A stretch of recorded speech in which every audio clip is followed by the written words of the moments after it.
Hello and welcome to today's webinar, Working Hard or Hardly Working, How Threats Tell the Difference Between Real Security and Fake Security. Episode 8 in our CMMC Why Do We Do It webinar series.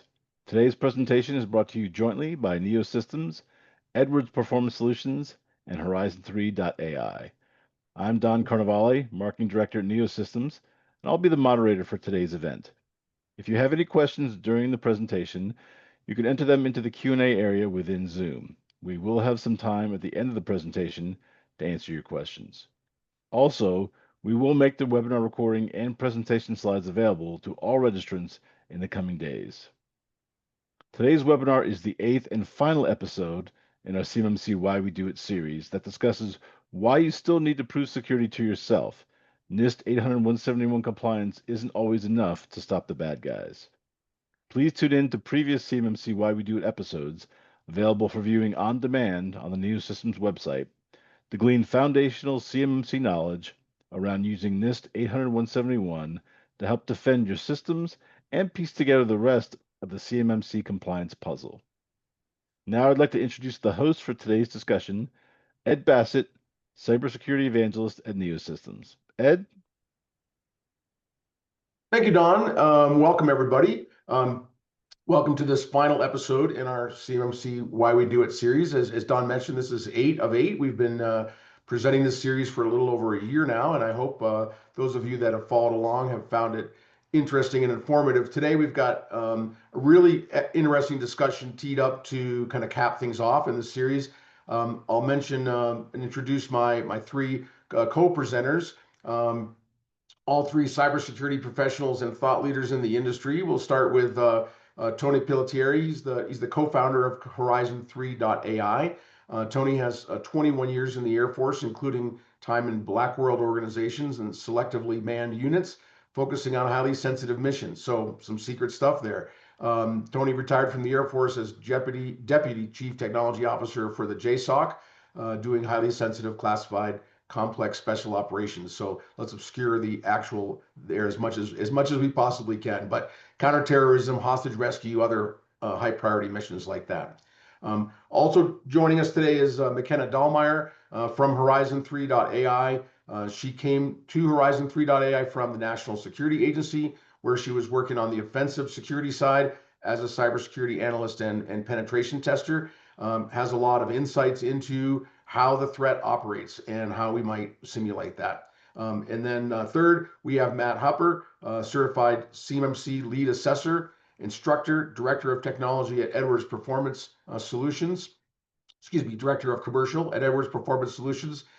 He started in the electrical engineering field, transitioned to IT, emphasizing the importance of understanding C-suite perspective on cybersecurity. Now, as part of the CMMC ecosystem, he's spreading the knowledge about how to do security well, how to do it the right way. So appreciate the three of you for joining us today, and glad to hear your insights.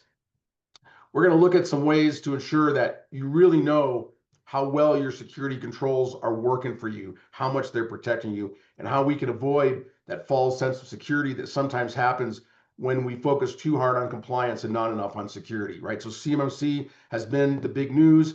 It's a compliance regime. That's what we've all been focused on for the last few years. But we want to make sure, as we're explaining why we're doing this, that we don't forget about the security piece. So we'll present both some reasons and some ways that you can keep that mindset right in our episode today. In this episode, we're going to talk about security assessment, not the CMMC certification assessment, although Matt may talk about that a little, but we're going to talk specifically about the activities that you have to do to prove to yourself that your security controls are effective. Those are mandated. These activities we're going to talk about are mandated under CMMC, under NIST 800-171, so we should all be doing them. They're above and beyond the certification assessment that you might get from a third party. And as we've done throughout this series, we're going to focus on why we're doing those things. What's the reasoning behind the mandates that we're getting? We're going to start by looking at the difference between security that's really effective, truly effective, and fake security, compliance theater activities that make us maybe pass the audit, but they don't actually provide any protective value. We're going to look at some real world examples, some case studies, as we've done in other episodes. And then we're going to talk about best practices for both periodic assessment, and continuous monitoring activities that are going to focus on the effectiveness of your controls. When we think about effectiveness, we mean how well are we countering real world threats? We're going to discuss offensive security testing, simulated attacks, as a way to get a clear picture of how our security posture performs against the actual threat. And then at the end, to wrap things up, we'll talk about the government requirements and give our perspective on why these requirements exist and how we can get the most out of the time and money that we're going to spend complying with them. As Don mentioned, please send your questions in the Q&A feature. Hopefully we'll have some time at the end to take those audience questions. We can't take questions live on the air, but in the Q&A feature, we can queue them up and we'll address them in the time at the end. So when we talk, I mentioned we're talking about whether it's real or fake. What matters is how it performs. How does it perform against real world adversaries? As we've discussed and illustrated in some of the earlier episodes, we have adversaries that are organized, they're well-resourced, they're highly motivated, and frankly, they're pretty sneaky, right? They're able to do some things that we may not see coming. So let's start with Tony. Maybe help us understand the mindset that we need in order to stay ahead of these adversaries. Yeah, it's one, thank you for having McKenna and I. Really appreciate the time to talk about something that's super important to me, and something that we've been driving for a really long time, and something that became an aha moment for me when I was in the military and as part of the Joint Special Operations Command. And that is the key value and the true understanding of what a threat actor can take advantage of inside your environment, and this idea of an offense-driven defense to help organizations like better prioritize and fix the things that really matter. And you know, the title of the webinar is Why We Do It. And if I boil it down, it is not only are we trying to from a compliance standpoint and CMMC and FedRAMP and all these things that are there to for validating and aligning us from a requirements and a compliance standpoint. It's also the whole intent is to protect ourselves, our organizations, and the federal government, taxpayer dollars, taxpayer data, from things that bad actors want to do inside our environments. They want to disrupt, they want to deny, they want to destroy, and they want to gain persistence. And the best way to understand those things about your environment is to attack yourself. The key phrase that I like to say is, the only way to know if your defenses can hold up to an attacker is to send an attacker at your defenses. And that's the whole intent of what we're trying to do here. Compliance becomes like the minimum barrier to entry, but I really like the way that you phrased it, and it is, how did you phrase it? We want to prove to ourselves that we are protected from these types of attacks and these types of techniques, tactics, and procedures that threat actors are able to leverage. So continuously understanding that, because things change over time, is really important. So I'm really excited to keep talking about more of that. So focus on, turn the map around, look at yourself from the attacker's perspective, and prioritize what you find from that perspective is hugely important to really protecting yourself versus just trying to check boxes with compliance. Yeah, I like what you said about the defenses deteriorating over time, right? I mean, because it is true, they become outdated. Threat actors are constantly outpacing them. Things happen in your network, right? Old accounts and unused permissions pile up. Security tools go unmonitored, like the whole tool fatigue thing. Configuration drift happens. So you set up your system to be in a secure state, but over time that just drifts away from that original secure state of things. And then on top of that, you know, your network is constantly changing due to employee turnover, right? So you're onboarding employees, you're offboarding employees. When something like this happens, your entire network changes, right? So the threat landscape changes. And if you're just looking at your environment and like a point of time, maybe once a year, once every 2 years, you're not seeing how that's changing over time. So that continuous testing is really key, and something that you, like these things you probably wouldn't notice if you were just looking at a point in time snapshot of your network. Tony, you told me a story yesterday about a user changing their password. That would apply here if you wanted to share that. Yeah, so organization had been applying this this philosophy, offense-driven defense, and had been assessing their environment weekly. And from the offensive perspective, they've been doing pen testing every week in their environment as things were changing and on a regular cadence.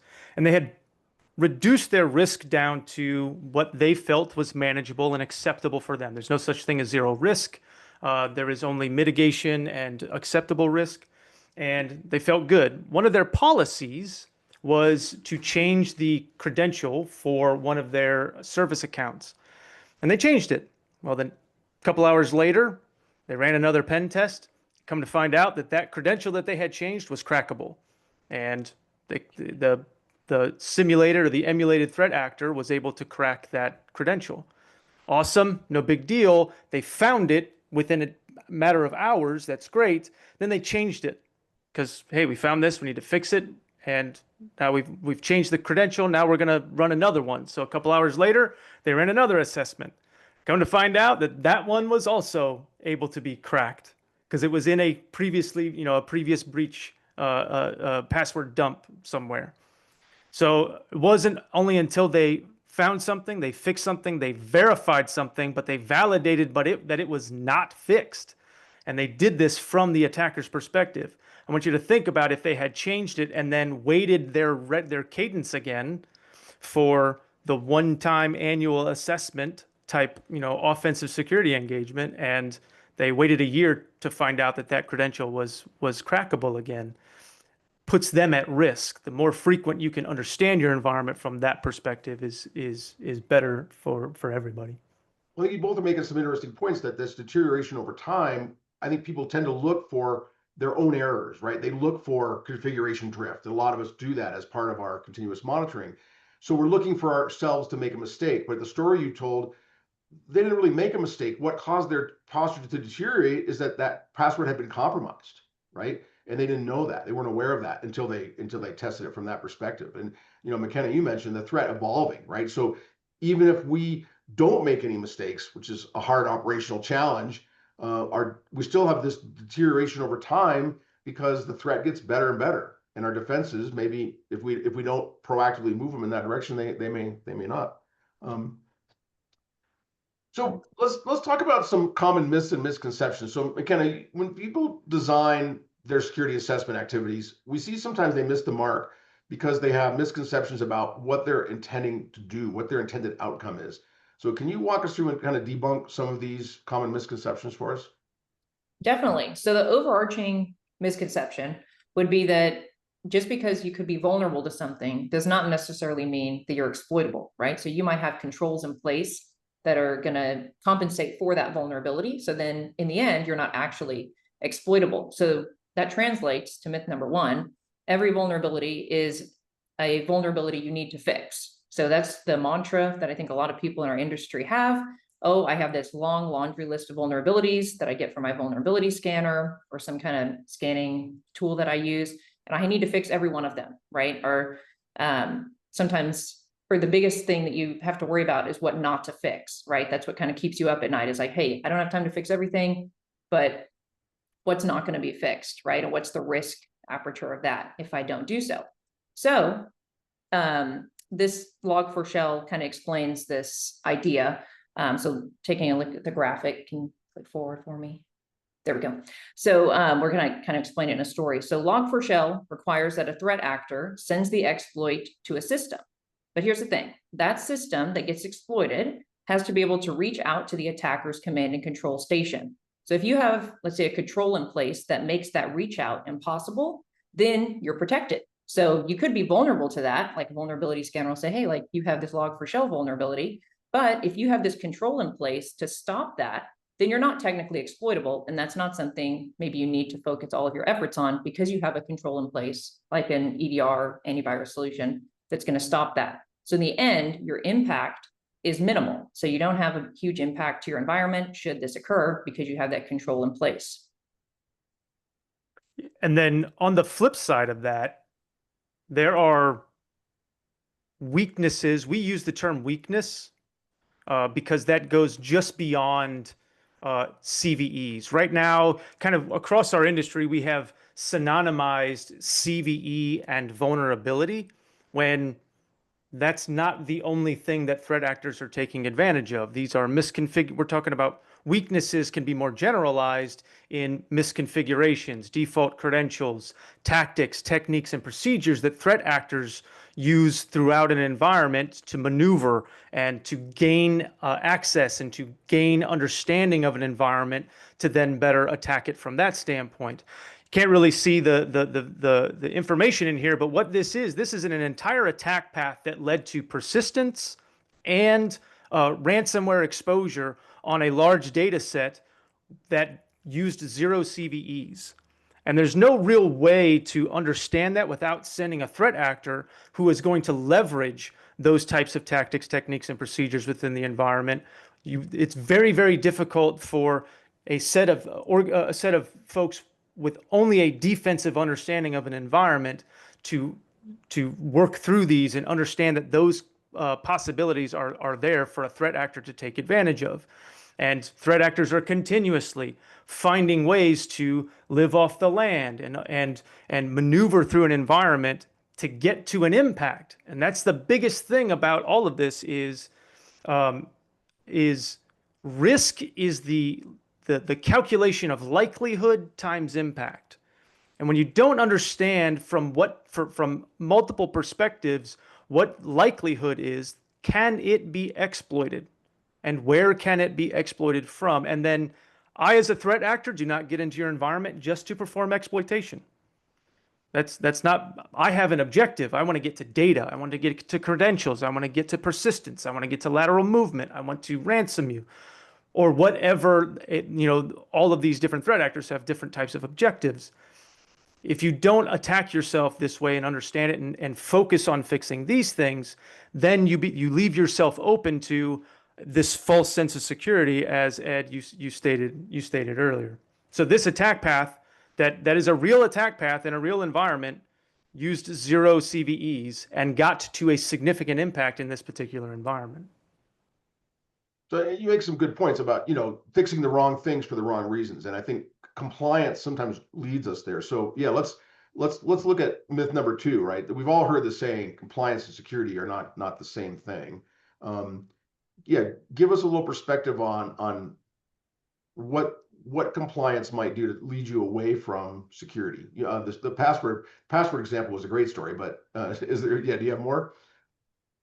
Yeah, my intent is not to poo-poo on compliance. I think compliance has always been intended to set a minimum bar to understand for whoever has that particular requirement, CMMC, FedRAMP, you name PCI, you name those. The intent has always been to make it so that that organizations are protecting the data and the users of those systems and services and companies to set a minimum bar.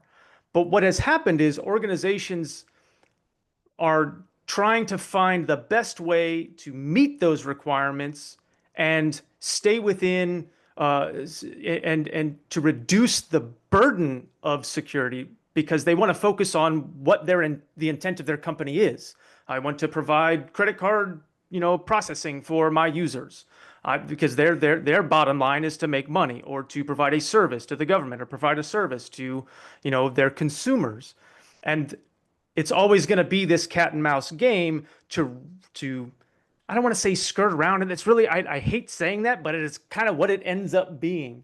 And what we need to remember is we can make the compliance requirements kind of at this base level, but if you get breached, not only do you miss the compliance intent, but your business is now going to be at risk, and you're losing revenue. Take MGM.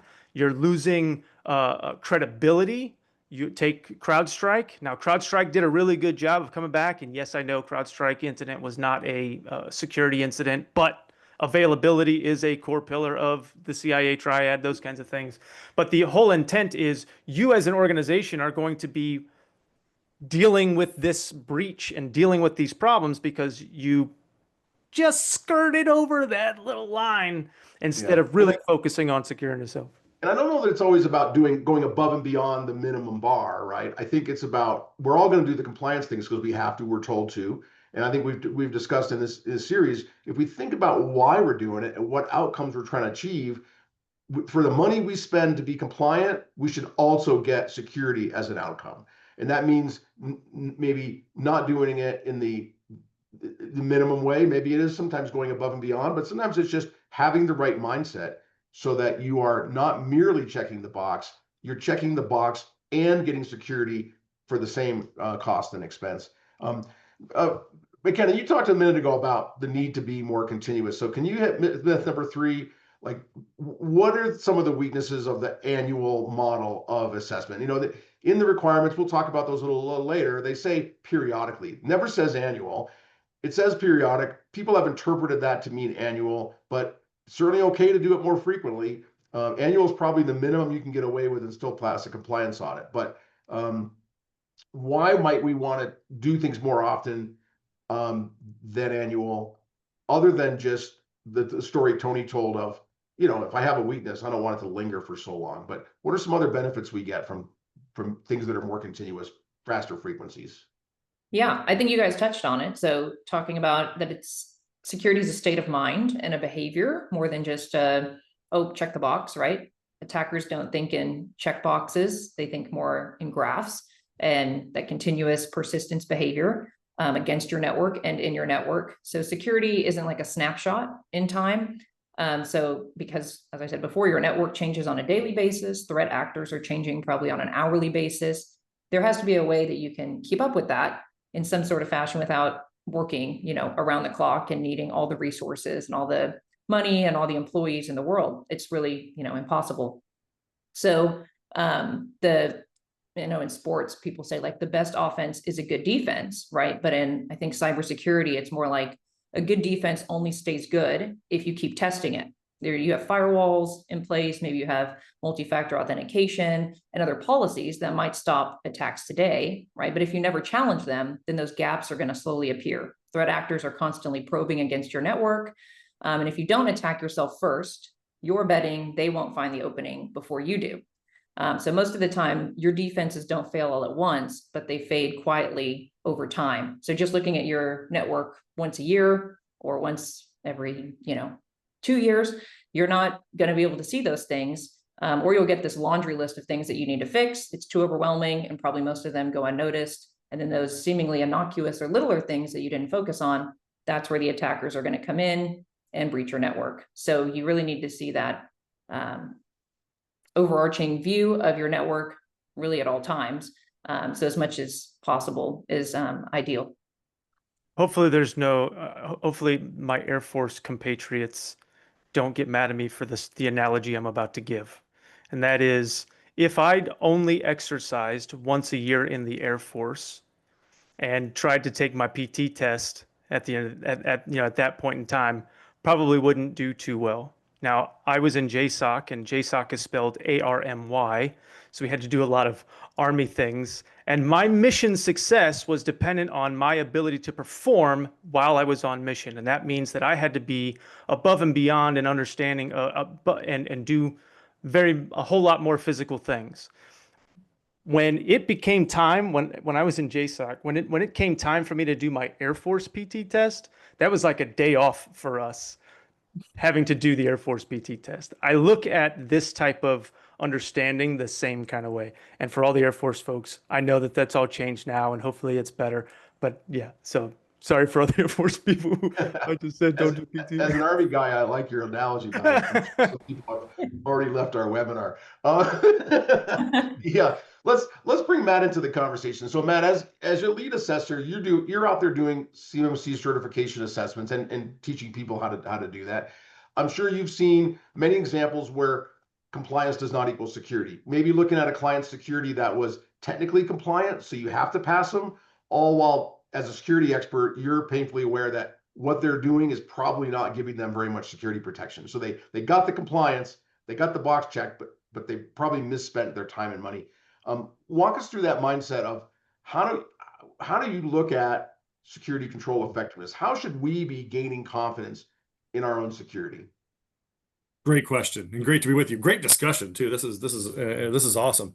So, at the onset, when I work with organizations, it really comes down to they just don't fundamentally understand what they need to do. And when I am consulting with an organization, security best practice is always my threshold, not the compliance piece. Because if you focus on security best practice and actually, in a meaningful way, trying to reasonably secure an organization, you'll meet the compliance 99.9% of the time. So I always raise the bar a little bit. But when you look at the controls, and I know some people will be like, oh, they're practices. I'm talking about in a generic sense, security controls in a generic sense.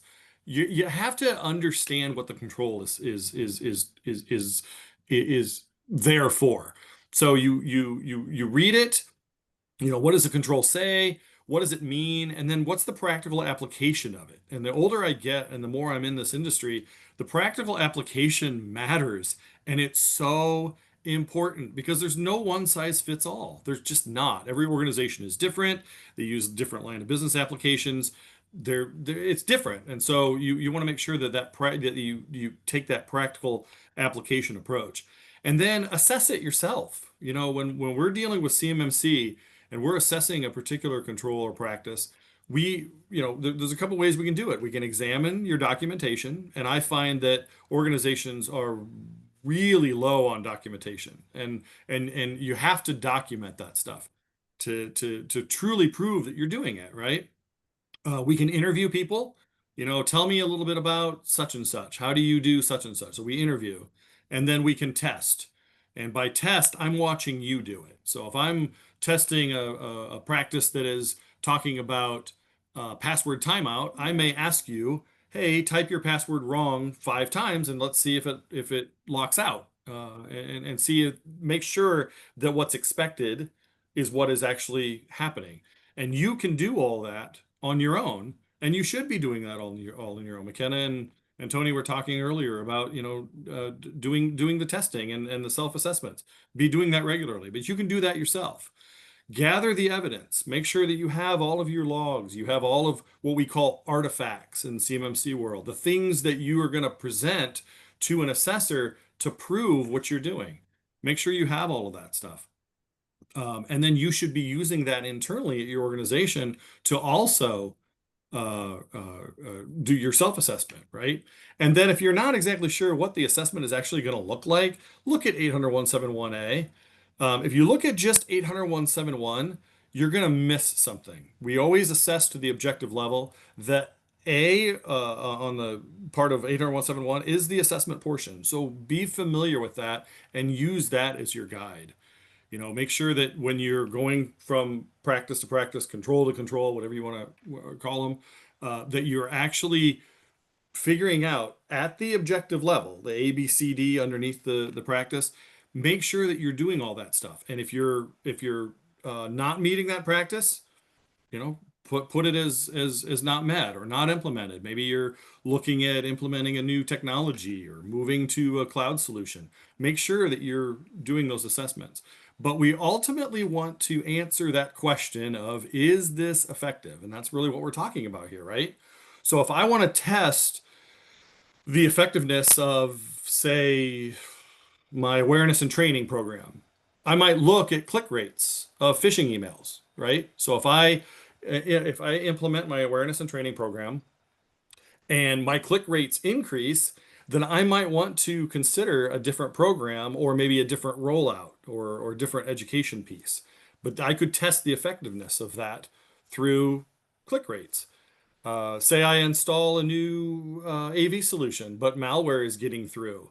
I might want to reevaluate that solution, right? Because ultimately, the questions that I'm seeking to answer is, does this solution meet this practice? And I'm not talking about just from a compliance standpoint, but also from a reasonably secure standpoint. And for you C-suite people on the call, the decision makers, the financial people, am I getting what I'm paying for? That is very important. Why would you waste money, hundreds of dollars every month, if what you're paying for is not effective in its application? So that's all I have to say about that. This is a good example, the training, right? So people often will say, hey, I've got 1,000 employees and here's my LMS that shows that all 1,000 of those employees took the training. Well, by doing that and showing that evidence, you've sort of shown that you met the training requirement, the training practice. But when you look at security assessment, have you assessed the effectiveness of that? Not by just checking that everybody did it, right? You have to look at click rates, performance, other things. Otherwise, you're not looking at the effectiveness of that control and its intended application. So help us, just a follow-up for you, Matt, help us understand the difference between the CMMC certification assessment that you do, we call it an assessment, and security assessment activities that are mandated at 800-171, right? So they both have the same name, but they serve very different purposes. So help us understand those a little bit more nuanced. Yeah, they're very, very similar. CMMC provided a little bit more guidance. I'll give you an example. So if one fundamental difference between an 800-171 R2 assessment and a CMMC assessment would be the practice that talks about monitor controls on an ongoing basis to test their effectiveness. In 800-171, it does not specify that there's a subset of controls. It just says monitor controls. So when you look at DIBCAC is going to say, are you monitoring all of them? All of them, right. Yes. In CMMC, in the further discussion or further insight, it talks about, have you determined which ones you're going to monitor on an ongoing basis? That leads us to believe that it's a subset of the 110, not all 110. So that's really the difference.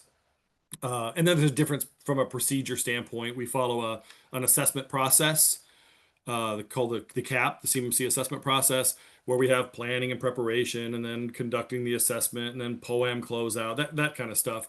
That is a little different than what we have in 800-171. And then with CMMC, in order to conduct an assessment, you have to have gone through some training as an assessor and passed an exam.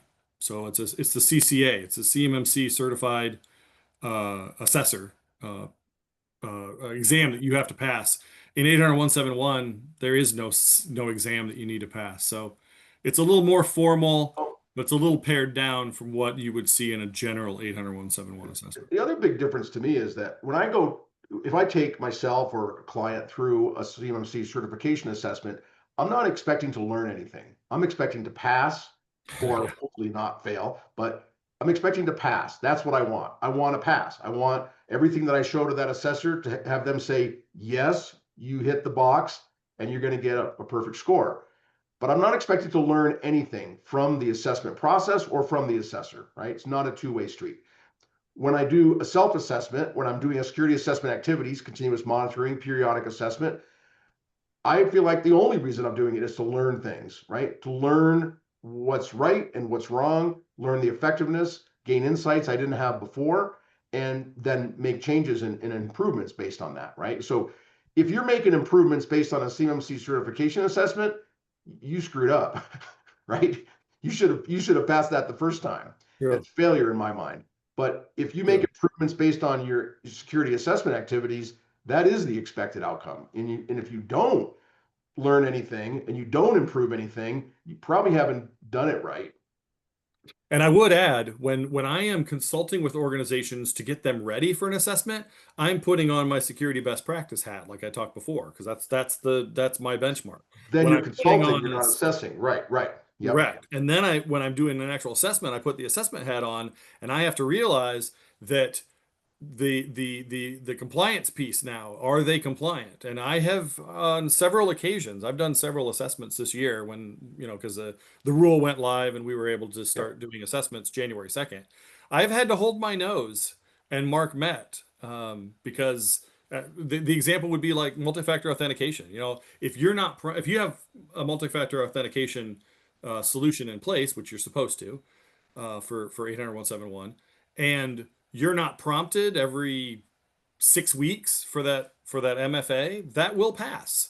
Now, I don't like that, but the security, person in me dies a little bit inside. But that's the difference between what would mark it as met and compliant and what security best practice would be. And it really ties in to what Anthony and McKenna were saying before, like, take it seriously. We're not here to just pass an exam. We're here to make sure that we're reasonably secure and keeping our data safe. So Great example, Matt. Thank you. Let's jump ahead to some case studies. So Tony and McKenna both have brought some real world case studies to discuss with us today to help illustrate how these threats exploit organizations using some attack paths that are challenging. They're hard to identify. They're hard to block ahead of time. These are real examples, but they're not public incidents. So we're not going to name the companies involved. We'll just describe them and some of the circumstances. So let's start with McKenna, who's going to talk about large, complicated attack that's pretty hard to anticipate. Perfect. Yeah, so I want to take you guys through one of the probably most fascinating attack chains we've ever run, and why it is a perfect example of why compliance-only security misses the big picture. So we have a graphic of it here. So we were working with a large, very security-conscious AI ML organization. The security was top priority for them. They had good tooling, a highly competent IT team, strong security coverage across the board. They decided to run an internal pen test with our autonomous pen testing tool NodeZero, which started with zero knowledge of the environment. We dropped it into what's called an assumed breach scenario. So it's already assuming that the attacker got inside the network. And it was on a user segment on a single workstation. And we gave it access to the network just from that limited perspective. So it tries to branch out from that user station and tries to see what it can do from that perspective. So from that point, NodeZero started enumerating the environment, and it discovered a misconfigured control that allowed it to jump from the user plane into the management plane. Now, how did it do this? Because there was outdated firmware that no one ever patched, and that weakness opened the door into the data center.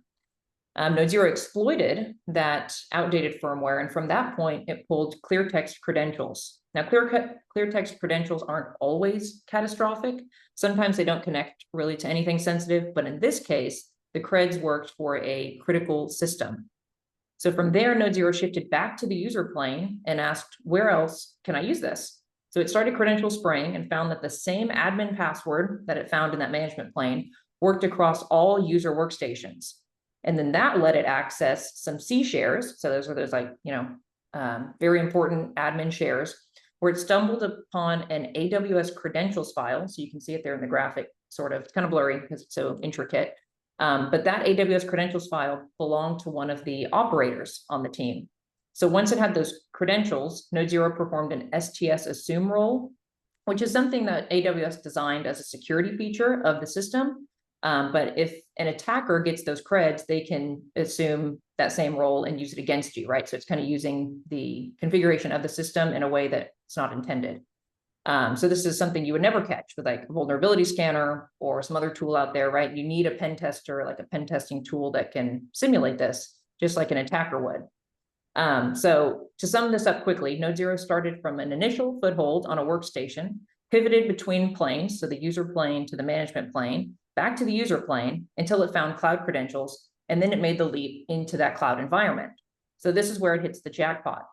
It got access to their Snowflake, which is a cloud-based data platform that helps businesses store, manage, and analyze large amounts of data. So it's a SaaS platform. So NodeZero accessed all of their AI training data, their weights and biases, and their intellectual property. And if NodeZero could do this, a real threat actor could too. And for those of us in the federal sector, if this were you, it means a nation state adversary could steal this proprietary data, or worse, could manipulate it to corrupt your models, rendering your products unreliable or unusable, right? So at the nation state level, this is like a huge deal. And if NodeZero can do this, an attacker can as well. So really, this is a nightmare. You're talking about an adversary having access to the data you rely on for your mission and the potential to weaponize it against you. So if this organization had just scoped, a compliance check to see if anyone could access Snowflake, right? A simple check, hey, who has access to it? Oh, good. Not many people. We're good to go. They never would have found this chain. The access path wasn't a single direct route. It was a complex pivot, as you can see in the graphic there, across multiple environment layers, exploiting weaknesses that were individually small, but devastating in sequence. So if you only run this test once a year or limit it to a staging environment, you're missing the reality of how attackers actually operate. As Tony said earlier, looking for that data, trying to ransom you, all those sorts of things. Threat actors don't follow your compliance checklist. As I said before, they don't think in checklists, they think in graphs, more like this attack path here. and they pivot across boundaries and use every opportunity to chain those small gaps into big breaches. So that's kind of this threat story, and I think Tony has one for us as well. Yeah, I don't have another one, but I want to hit on some key points here. One, this was an assumed breach scenario. This organization, highly competent defensive capability, all the tools, all the what sits in the widgets, and they thought that they were in a good spot from a cybersecurity standpoint. Organizations tend to shift their focus to the perimeter, and that is no longer a thing. With the advent of AI, this Gen AI explosion, threat actors are going to land inside your environment. Just assume that. You need to always assume that you are breachable, and now go back to the basics, and that's understand your layers of defenses. We used to call it barrier reef. We used to call it layers of defense in depth.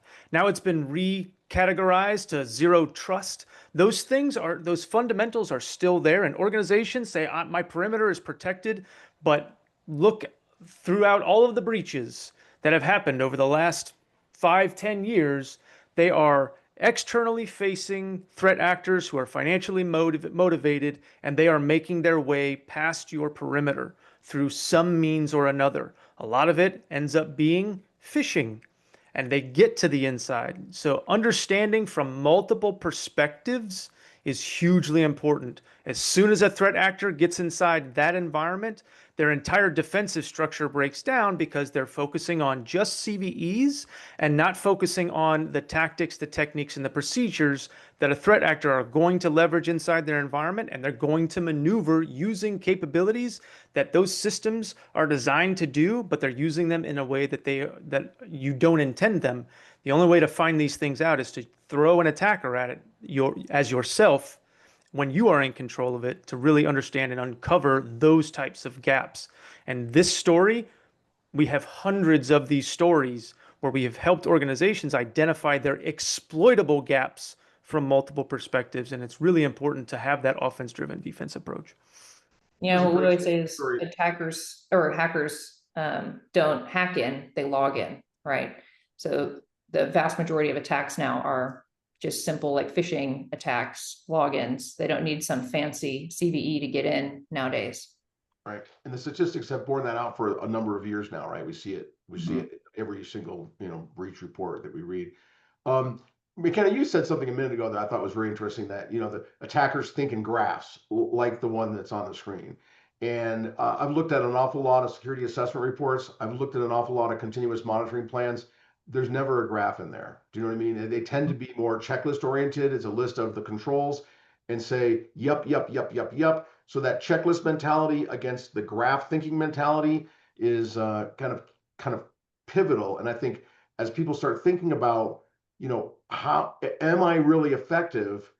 You've got to be thinking about this kind of attack path, not this specific one, but you've got to be thinking about the way the threat operates, which is find a way, move along, pivot, shift, move along, keep moving, right? It's that multi-step approach that is what I think is very hard to see when you're looking at things one at a time. So yeah, thank you for that. Yeah. Let's think about how we're going to stay ahead of the threat, right? We need more than good defenses. We talked about, offense informing defense quite a bit in this webinar. We need to be adapting and improving as fast or faster than the threat, or we're falling behind. So I think that's pretty obvious to everybody. The security assessment activities that we do are intended to support this by identifying weaknesses. And as I mentioned earlier, it's not just weaknesses of things that we did wrong. That's part of it. But it's also that deterioration because we're falling behind the threat. So we need those activities to prompt us to improve.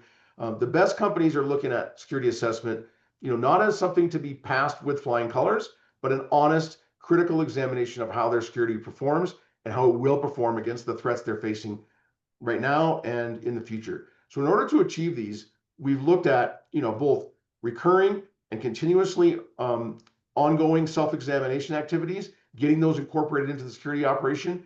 If you're doing that right, you're not leaving any stone unturned, right? You're looking at all the controls. Matt, you mentioned this earlier, right? You should be looking at the effectiveness of all the controls. If you choose a subset, you should have a really good reason for that, I think. You should look even critically, even at the controls you have a lot of confidence in, right? Even at the things that you feel are running along like a well-oiled machine, give them a look in terms of effectiveness, and get on that mindset of continuous improvement. So I think, as you know, if you're thinking about the companies that are doing this right, they're going to perform these assessment activities, not simply validating they're still compliant, but looking to learn something, looking to remain compliant, remain secure. So Matt, I guess I want to see if you can help us think through what that operational rhythm looks like as you're looking at companies that are doing it well, not the ones that make you hold your nose, as you mentioned, but the other ones, the ones where you say, wow, you're warming my security heart, right? What does their operational cadence look like? How are they managing the frequency of these recurring activities, not just to pass the test, but so that they get valuable insights that help them improve? What are they doing? They're communicating company-wide. They're organizations that do not look at compliance as an IT problem. They look at it as a business problem, as they should. And everyone is involved, and they're doing it regularly. You mentioned something that I thought, oh my gosh, did I misspeak? So in 800.171, there's two practices that talk about looking at the controls for their effectiveness. One of them talks about doing all of them, and you need to do all of them. So in this case, instead of maybe waiting until right. December to do all 110, maybe do a quarter of them in Q1, a quarter of them in Q2, a quarter in Q3, and so on. The other one is continuously monitor controls for their effectiveness. That one is the one where we are allowed a subset in CMMC. But all of the controls you should be doing on an annual basis, and don't wait until the day before the paper is due. Do it throughout the year. Make sure that you're doing this throughout the year. At Edwards, we're a C through PAO. We had to undergo our own assessment. We are meeting every other week to talk about the controls, and the organizations that are doing that throughout the year. Because why wait? Why wait until December? I'll use the term December, and have spent money on something just to find out 12 months later that it's not effective. You've wasted your money, right? So and your time and the people who are managing that. So do it on a regular basis and tweak things. What about those things that need to be continuous, like where we talk about continuous monitoring? That doesn't always mean real time, right? If you read the details of the control for continuous monitoring, it implies that some of that can be at a recurring frequency, right? So it doesn't have to be 24/7, 365 monitoring. Some controls may make sense to check once a day or once a week or once a month. What are your thoughts on choosing that frequency, the pace? How fast should we be looking at effectiveness? Some things are more subject to deterioration and they need more vigilance. Other things, maybe we let them go for a while before we check on them to make sure they're okay. Any thoughts there? Yeah, have the team together and make that determination yourself. There's no one size fits all. Every organization is a little different. And if you need help making those determinations, certainly seek outside help to get that. Because, I'm seeing more and more with organizations trying to cut costs. They always tend to cut in the cybersecurity realm, right? And so they're not always staffed to do this kind of stuff. Don't be afraid to ask for help. There's a lot of organizations that help with vCISO, fractional CISO, whatever you want to call that. But my answer to that is meet as a team and make that determination. Yeah, I can be a little bit more. I'm a little bit more opinionated on that specifically. I would say you have to be cognizant of how the threat landscape changes. Threat actors are continuously innovating. Oh, sorry, my dogs are barking. Threat actors are continuously innovating. Generative AI has lowered the bar of entry and increased the speed at which threat actors are able to innovate. And then on top of that, it's not just about threat actors. Every time your environment changes, you leave there is a potential for some change to open an attack path that could lead to a significant impact inside your environment. But you gave a So- fantastic example earlier where somebody changed a password and they lowered their security posture. Well, that's an unintended outcome. Correct. So the speed of change, and as we're looking at the next couple of bullets, the future of cyber warfare, the future of cybersecurity is going to be algorithm versus algorithm. And the only way to get ahead of that is to build automation and start to set those foundations to assess yourself as frequently as you can. Now, 100% agree that every organization is different. Every organization has different context, and every organization has different levels of acceptable risk that they can take. That becomes the conversation that you have to have. How much risk am I willing to take? Can I wait a year to validate my, from a threat actor's perspective, what they're going to be able to get to? Probably not the best way to go about it. And this is a perfect kind of segue into this. Is from a best practice standpoint, you want to find, fix, and verify and focus on what really matters, the exploitability within your environment. Offensive security is, this is why we talked about this early when we first got together to talk about what we were going to talk about in this section, and we put pen testing as a best practice. And this is not about pen testing. Pen testing has, some baggage that comes with it. There are lots of challenges that come with pen testing. It's a really, really good practice to have, but it's more about the offensive understanding of your environment. Simulate, and I like to use the word emulate. Simulate means it's not real. It's pre-scripted attack paths and packet replays and tabletop exercises, which there can be value there, but emulate. This is actually performing these threat assessments from the threat actor's perspective and performing the exploitation in production where a threat actor is going to land so that you truly understand what risks you really have and what's exploitable. But not only what's exploitable, but what does that lead to? What are the impacts of that so that you can better prioritize? You can catch those misconfigurations, the weak spots, the detection gaps. If you are waiting until a threat actor gets in your environment to trigger telemetry that triggers alerts that then raises information to your SOC, if you're waiting for a real threat actor to do that, that's probably the worst time to do it.